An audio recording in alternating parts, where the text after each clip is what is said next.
Hey everybody, this is Lance from ThetaTraders.com, and I wanted to just do a vlog type post on how I help out students in my investing club from high school.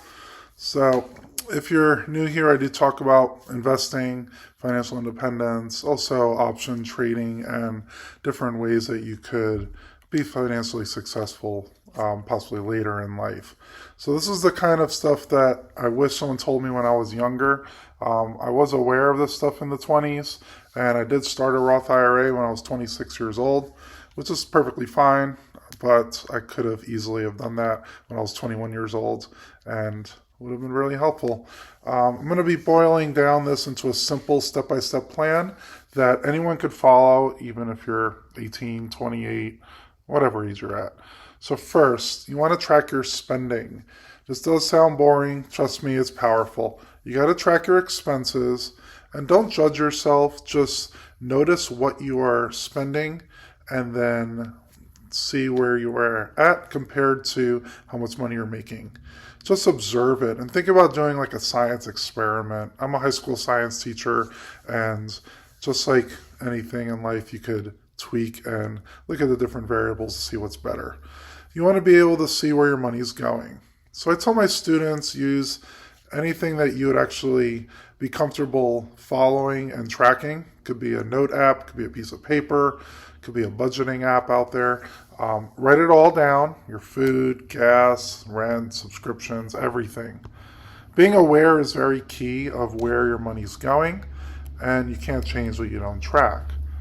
Next is, once you've done that for a few months, you want to build your budget.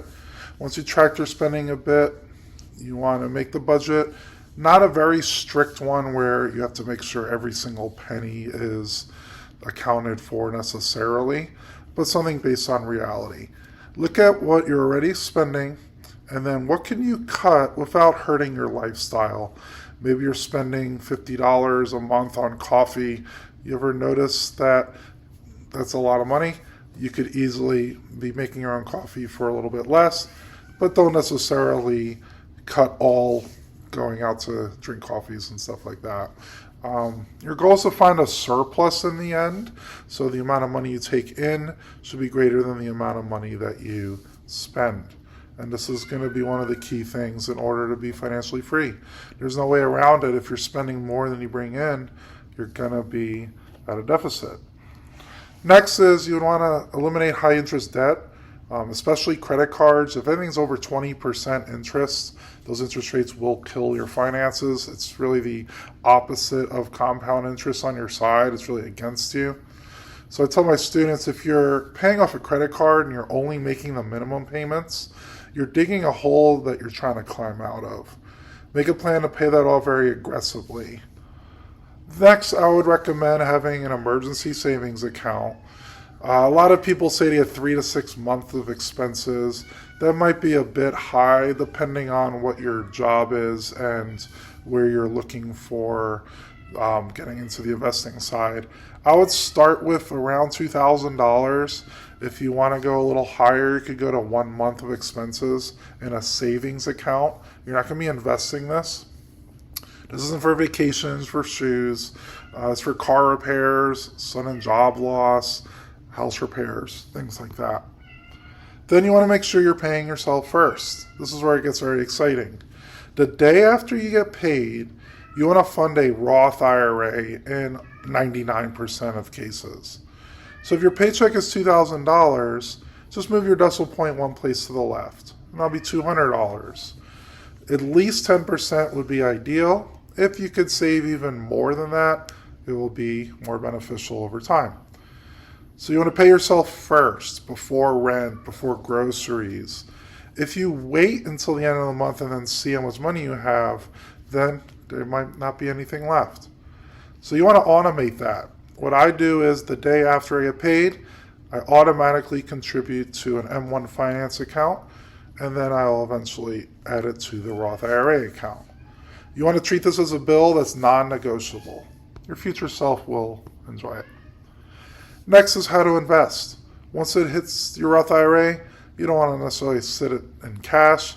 I would invest it If you want to keep it really simple, you could just buy SPY, that's S&P 500, or you could do a target retirement account. Those are good because they will get a little bit more conservative as you get older. And then leave it alone.